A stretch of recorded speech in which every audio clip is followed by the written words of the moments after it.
Welcome to Minnesota Housing's Selection Criteria tutorial. This tutorial provides an overview of the selection criteria that will be used to evaluate applications during the Request for Proposals (RFP) and Housing Tax Credits (HTC) Round 1. Minnesota Housing's mission is to provide access to safe, decent, affordable housing and build stronger communities across the state by offering products and services to help Minnesotans buy and fix up their homes and stabilize neighborhoods, communities, and families. Minnesota Housing also supports the development and preservation of affordable rental housing through both the financing and long-term asset management of projects and developments. The agency has also pioneered a successful model for supportive housing that helps stabilize the lives of some of the state's most vulnerable citizens. This tutorial will cover the following topics, including an overview of strategic and selection priorities, more detailed information on strategic priorities and selection criteria, other common selection standards, cost reasonableness, as well as other resources applicants should use when completing applications. At a high level, Minnesota Housing selects proposals based on well-defined funding principles. These principles are composed of strategic priority thresholds and corresponding selection criteria. The first set of principles is strategic priorities. Strategic priorities are based on various policy objectives outlined in Minnesota Housing's strategic plan. As such, they are of primary importance in the evaluation of applications. Applicants are required to meet at least one strategic priority to be eligible for funding, and supporting documentation is required. Emphasis will be given to proposals that meet multiple strategic priorities. And proposals that are best aligned with strategic priorities will be evaluated for consistency with selection criteria. After at least one strategic priority is met, Minnesota Housing reviews applications based on various selection criteria. The selection criteria capture other elements that are beneficial to a project, and they are consistent with the Qualified Allocation Plan, also known as the QAP. I will provide an overview of each of the strategic priorities, which will be followed by a brief summary of the selection criteria. For additional information regarding application requirements and ongoing compliance obligations, as well as information regarding additional threshold requirements for housing tax credit projects, please refer to the Application Resources and Tax Credits webpage at www.mnhousing.gov. Minnesota Housing's 7 strategic priorities are access to fixed transit, Greater Minnesota workforce housing, economic integration, tribal, community development initiative, preservation, and supportive housing.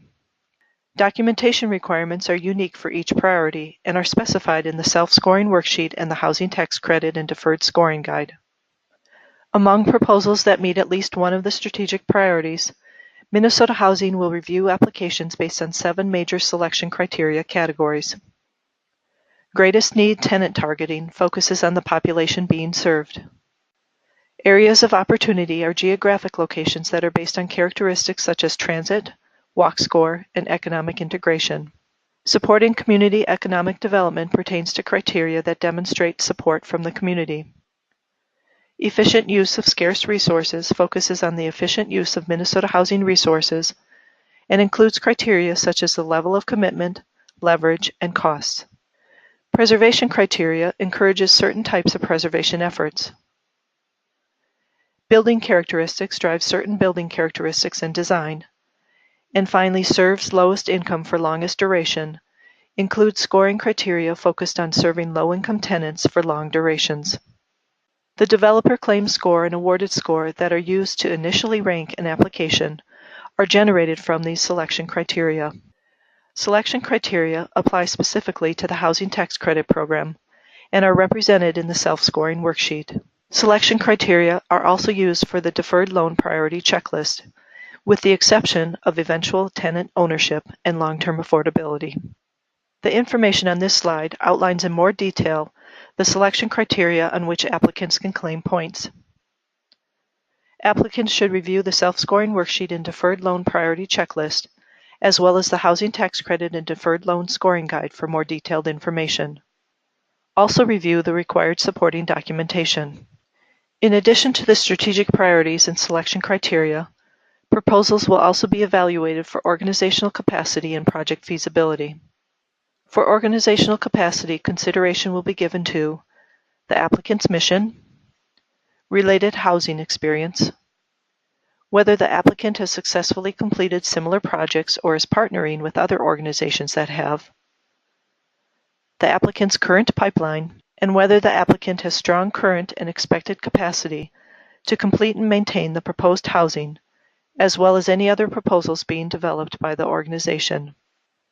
In terms of project feasibility, the following will be evaluated: the nature of the proposed site, whether the proposed housing is needed in the intended market, whether costs of developing the housing are reasonable, and whether the housing is economically viable based on project type, including whether the applicant has secured ongoing funding for support services.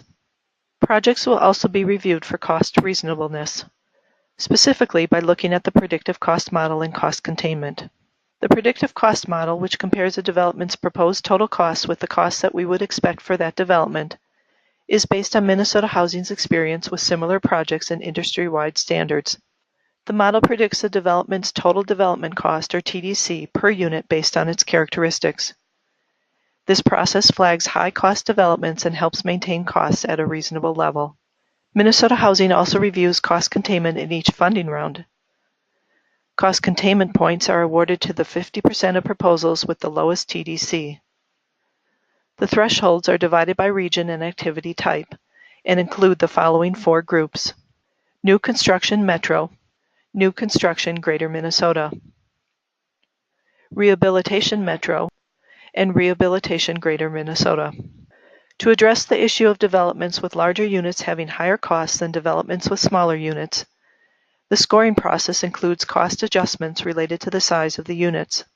Specifically, the process classifies developments as largely for singles, primarily efficiencies in 1-bedroom units, large families, primarily 3+ bedroom units, and families mixed, developments with other bedroom mixes. The adjustments bring the TDCs for these developments into equivalent terms, and they reflect historical differences. There are several key resources that can be found on Minnesota Housing's website that will assist applicants in submitting a competitive application. These resources not only identify minimum threshold requirements and scoring, but they also include documentation requirements. Some key resources include the self-scoring worksheet and deferred loan priority checklist, the Qualified Allocation Plan QAP methodologies, the Housing Tax Credit HTC and Deferred Loan Scoring Guide, the Request for Proposals RFP instructions, the QAP, the HTC Program Procedural Manual, and Minnesota Housing's underwriting standards. It is important to note that the scoring guide provides additional details on scoring and is intended to address commonly asked questions and clarify document submission requirements for each selection criteria. The scoring guide does not supersede or modify the requirements of the HTC self-scoring worksheet and deferred loan priority checklist, the RFP instructions, the QAP, or the HTC Program Procedural Manual. These resources can be found on Minnesota Housing's webpage at www.mnhousing.gov. Click Multifamily Rental Partners and then click the Apply for Funding tab and choose tax credits that can be found on the ribbon. Thank you for viewing Minnesota Housing's selection criteria tutorial. Please contact Lori Lindberg for RFP inquiries and Summer Jefferson for inquiries related to housing tax credits.